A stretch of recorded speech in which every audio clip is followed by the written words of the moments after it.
మంది మనకి సమాజంలో ఉండేటువంటి తీరు ఎలా ఉంటుందంటే, వాళ్ళు సుఖపడటానికి ఎవరైనా కావచ్చు, ఇప్పుడు ఉన్నటువంటి కలియుగం యొక్క ధర్మం ఎలా ఉంటుందంటే అధర్మంగానే ఉంటుంది.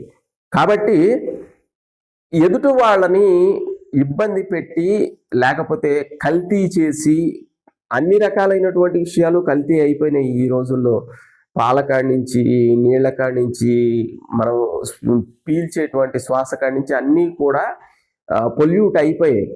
కానీ ఒక విషయం ఖచ్చితంగా అందరూ గుర్తుంచుకోవాల్సింది ఏంటంటే, ఈ శరీరంతో బంధం అనేది వెంటనే తెగిపోయేది కాదు. అందరూ కూడా ముక్త స్థితికి వెళ్ళిపోయి ఈ శరీరాన్ని కంప్లీట్గా వదిలేసి వెళ్ళిపోయేటువంటి స్థితి అందరికీ కలగదు. కాబట్టి మళ్ళీ జన్మించాలి అంటే ఇక్కడే జన్మించాలి.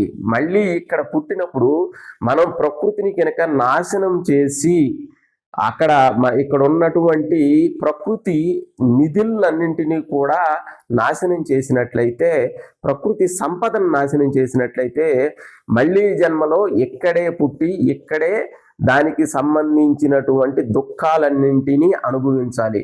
కాబట్టి ప్రకృతిని మనం దానికి ఇయ్యాల్సినటువంటి విలువ ఇస్తూ దాన్ని కాపాడుకుంటూ, అంతేకాకుండా మనం చేసేటువంటి కర్మల్లో సాధ్యమైనంత వరకు ధర్మబద్ధంగా నడుచుకునేటువంటి ప్రయత్నమే చేయాలి.